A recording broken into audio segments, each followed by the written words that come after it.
اللہ الرحمن الرحیم۔ ناظرین، ہم جمعیت علماء اسلام مرکزی مجلس شورا کے رکن محترم جناب ڈاکٹر خلیل احمد بلیدی صاحب کی خدمت میں حاضر ہوئے ہیں اور حالات حاضرہ کے حوالے سے ہم ان سے چند سوالات بھی کریں گے۔ تو سب سے پہلے ڈاکٹر صاحب بہت شکریہ، السلام علیکم۔ وعلیکم آپ نے السلام۔ ہمارے لیے وقت نکالا۔ تو میں پہلا سوال آپ سے یہ عرض کرنا چاہتا ہوں کہ ابھی پی ڈی ایم کا لاہور میں بہت بڑا جلسہ ہوا۔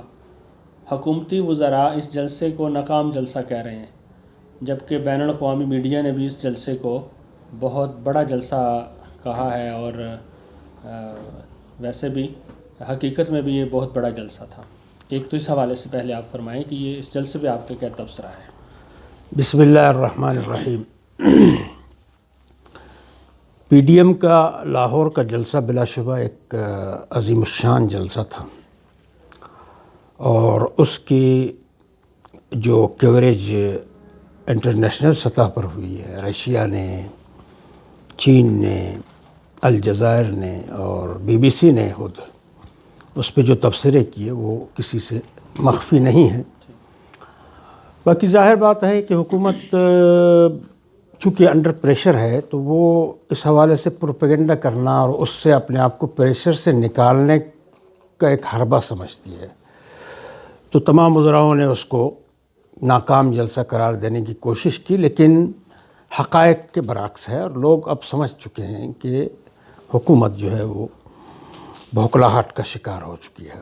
لہذا جلسہ تو بہت ہی تاریخی تھا، اور اس میں جو شرکت تھی، سب سے بڑی بات جو ہے اس میں جو شرکت تھی پورے پاکستان کی قومیتوں کی مشترکہ شرکت تھی، اور وہ یہ پیغام تھا کہ اصل پاکستانی اس جلسے میں موجود ہیں۔ اب پوری دنیا اس کو سمجھ چکی ہے کہ پاکستانیت پی ڈی ایم کے جھنڈے تلے متحد ہے۔ ٹھیک ہے۔ اچھا سر، لاہور جلسے پی ڈی ایم کی پہلی جو کال تھی جلسوں کی، یہ میرے خیال آخری جلسہ تھا لاہور کا، اس کے بعد لانگ مارچ کی بھی کال دی گئی ہے، اور اجتماعی استعفوں کا بھی معاملہ آنے والا ہے۔ سینٹ کے انتخابات بھی حکومت نے مارچ کی بجائے فروری کے اندر کرانے کا عندیہ دیا ہے۔ تو اس جلسے کے آنے والے دنوں میں کیا اثرات مرتب ہو سکتے ہیں؟ اس جلسے کے آفٹر شاکس اب بھی چل رہے ہیں۔ آنے والے دنوں میں تو ظاہر ہے کہ اس کا نتیجہ نکلے گا، کہ نتیجہ یہ نکلے گا کہ یہ لوگ اتنے کمزور ہو جائیں گے، ارباب اقتدار میں کہوں گا، حکمران، اور یہ اسی جلسے کے آفٹر شاکس ابھی ظاہر ہو رہے ہیں۔ تو میں یہ سمجھتا ہوں کہ یہ جو الیکشن مارچ میں ہونے ہیں سینٹ کے، اس کو فروری میں کرنا یہ اس جلسے کا نتیجہ ہے، کیونکہ وہ لوگ یہ سمجھ رہے ہیں کہ اگر ہم تو جا رہے ہیں، مارچ شاید ہمیں دیکھنا نصیب ہو یا نہ ہو، تو کیوں کر ہم فروری میں سینٹ کے الیکشن کرا کر اپنے کچھ ساتھیوں کو انجوائے کا موقع دیں۔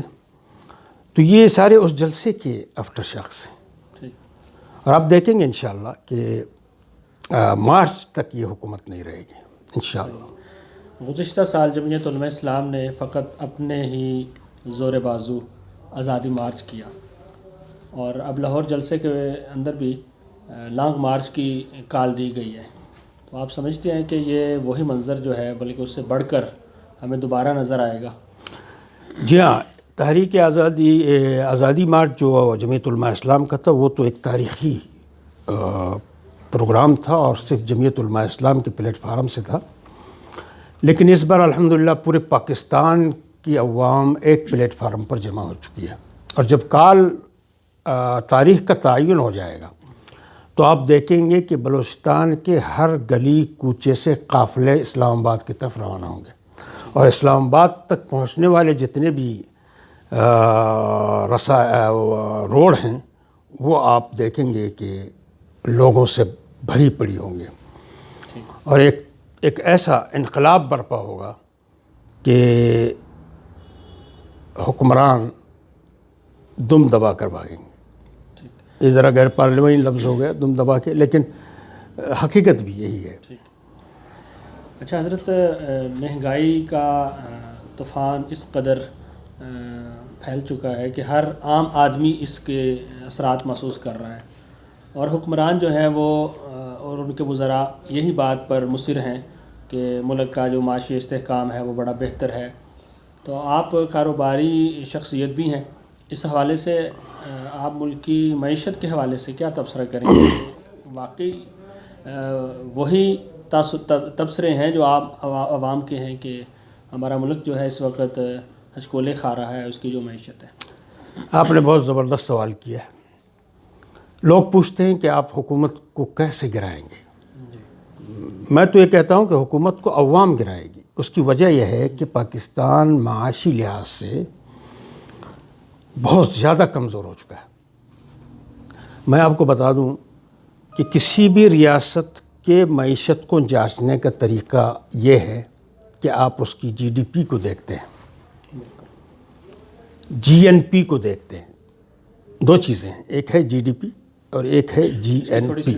میں وضاحت کرتا ہوں. جی ڈی پی جو ہوتا ہے وہ ہوتا ہے مملکت کے حدود میں کیا مینوفیکچرنگ ہو رہی ہے اور کیا نئی چیزیں پیدا ہو رہی ہیں، کتنی فیکٹریاں لگ رہی ہیں، فیکٹریوں سے کیا مال نکل رہا ہے، اور اس کی قوت خرید کتنی ہے. آپ جب یہ دیکھیں گے تو آپ کو قوت خرید کے حوالے سے نظر آئے گا کہ لوگ اتنے کمزور ہو گئے ہیں کہ وہ نان شبینہ کے لیے بھی پیسے جمع نہیں کر پا رہے. چجائے کہ بڑے بڑے پروجیکٹ یہاں پر آئیں اور ان سے نکلنے والے جو وسائل ہیں وہ مارکیٹ میں بکیں اور لوگ ان کو خریدیں. ایسا ہے بھی نہیں ہے. تو جی ڈی پی کہتے ہیں اکانومک گروتھ، گروس. تو یہ اس حوالے سے بالکل عمرانی حکومت کے 2.5 سال کے دور میں ہم بہت زیادہ نیچے چلے گئے. اور جی این پی کا مطلب یہ ہوتا ہے کہ باہر جو پاکستانی کام کرتے ہیں ان کے ذریعے سے جو چیزیں اس ملک میں آتی ہیں وہ کتنی ہیں، وہ بھی زیرو پہ ہیں.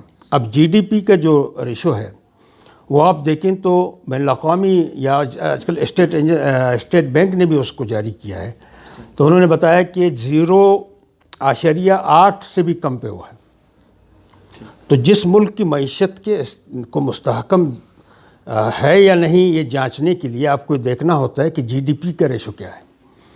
اب دیکھیں نا 0.8، اور جب نواز شریف کا دور تھا تو 5.96% پر جی ڈی پی تھی. اور حکومت کے جانے کا اشارہ یہی ہے کہ لوگ اب سمجھ چکے ہیں کہ پاکستان کی معیشت اتنی تباہ حال اور برباد ہے کہ اگر مزید اس کو تباہی کی طرف دھکیلا جائے اور اس کو حکومت کے خلاف کوئی اقدام نہ کیا جائے تو خدا نہ خواستہ ہم معاشی طور پہ کلاش ہوں گے اور مملکت کی سلامتی کو نقصان ہوگا. صحیح. کیونکہ دشمن ممالک جب یہ دیکھتے ہیں کہ یہ مالی اعتبار سے بالکل کلاش ہیں تو پھر وہ اپنی سازشیں تیز کرتے ہیں. ٹھیک ہے. اچھا، گزشتہ دنوں لاہور جلسہ سے پہلے حکومت نے ایک بڑا انقلابی اقدام کیا. کچھ وزراء کے محکمے تبدیل کیے اور وزارت داخلہ جو ہے وہ شیخ رشید صاحب کے سپرد کی گئی، ان کی وزارت کسی اور کے سپرد کی گئی.